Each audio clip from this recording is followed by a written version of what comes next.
So good morning, Bill. Good morning. I have a few questions for you. First, how did you come to Aikido and when?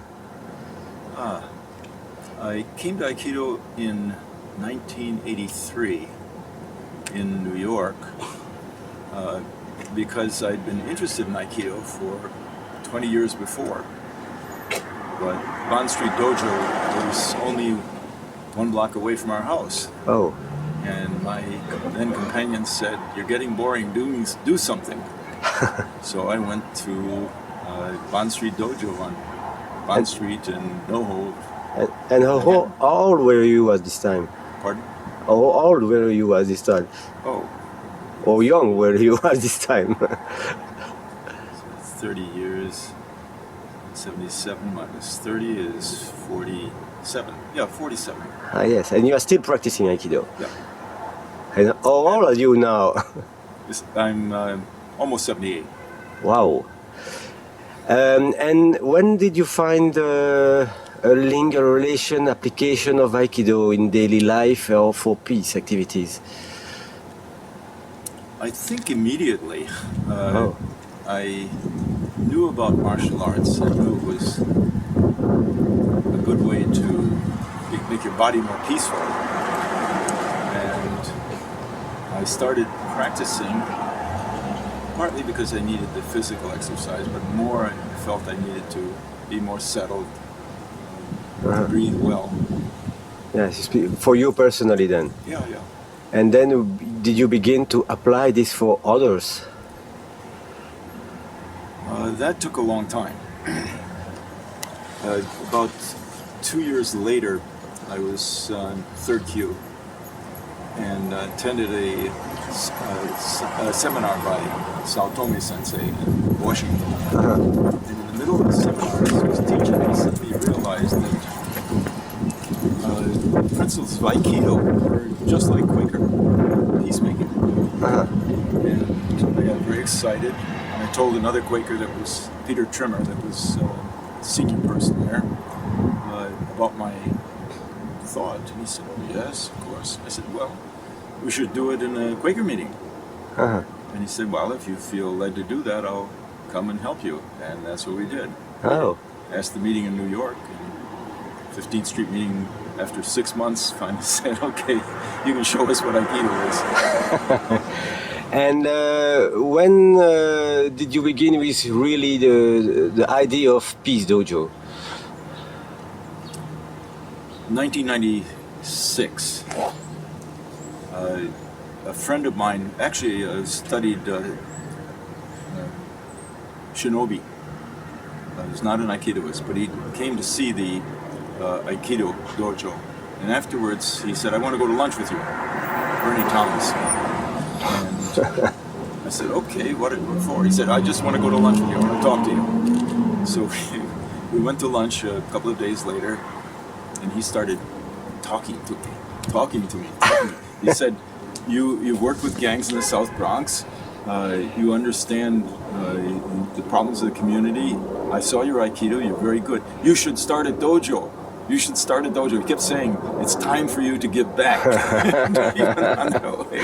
So at the end of the lunch, I said, "Okay, you're going to help me?" And he said, "No, I'm just telling you. I just helped you. This is something you should do." And you do it. He was convincing. So I said, "You're right, and I will look for a place." So I looked for about a year, and a year later, I found LPAC through one of the leaders of the street organization, the gang, he was attending a Pentecostal church in the South Bronx, and he said, "You should meet my mentor. You would like him, and you're thinking the same way." So a little bit later, I went over to the mission. It was a mission church, and talked to the Reverend Rivera. What he said was, "Oh, you want to do a peace dojo? What's that?" And I explained to him what I had in mind. And he said, "Do you know Paco Lugaviña? Francisco Lugaviña. He's a Zen priest." And I said, "Oh, I know his name, yes, but I never met him."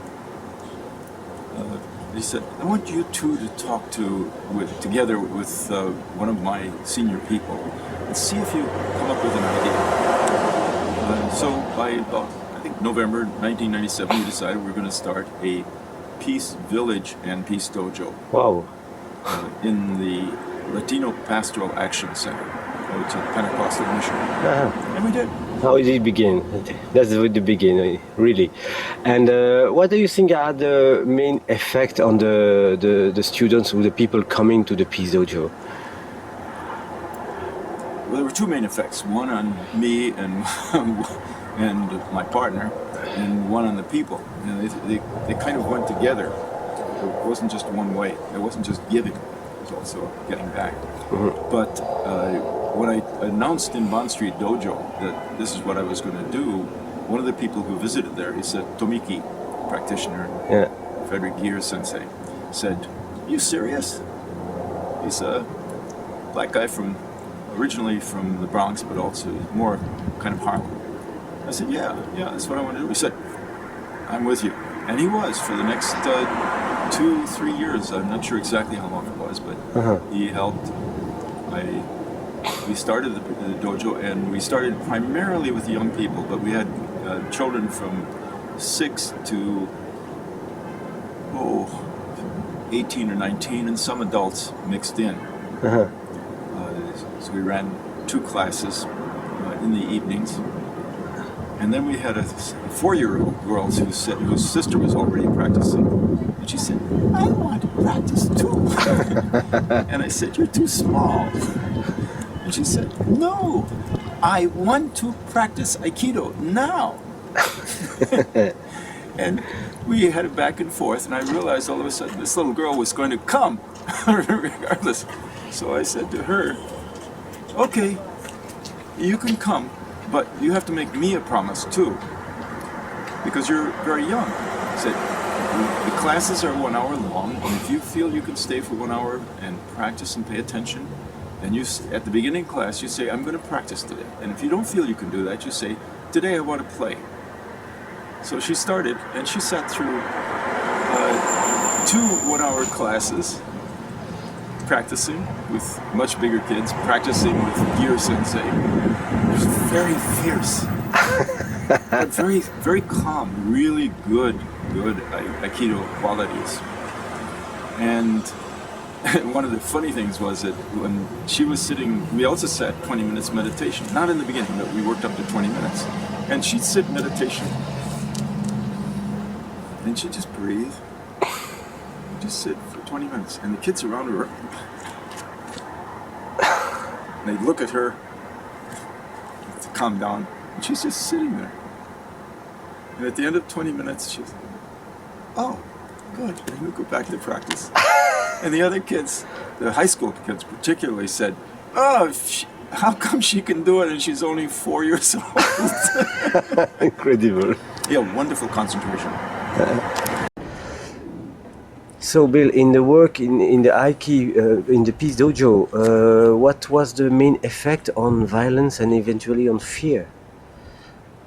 And that's part of what I learned particularly, and maybe Gear Sensei too, is that we had a lot of the young people, particularly young men in their teens, were very tense, and it's very hard to practice that way. So we realized that we really had to work on them.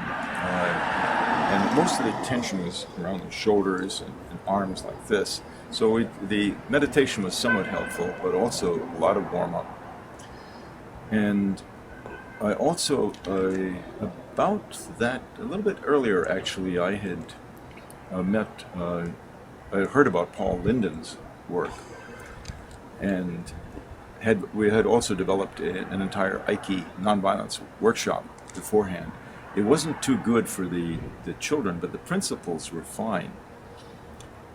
There were several kinds of problems. One of them was the tension up in here. And another one was that the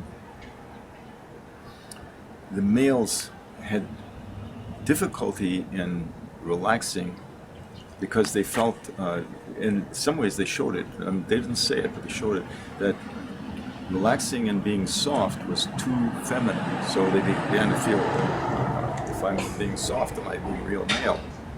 But then they would see Gear Sensei and Light Sensei working together and working with them, and they could feel there was a different quality, and that was very strong.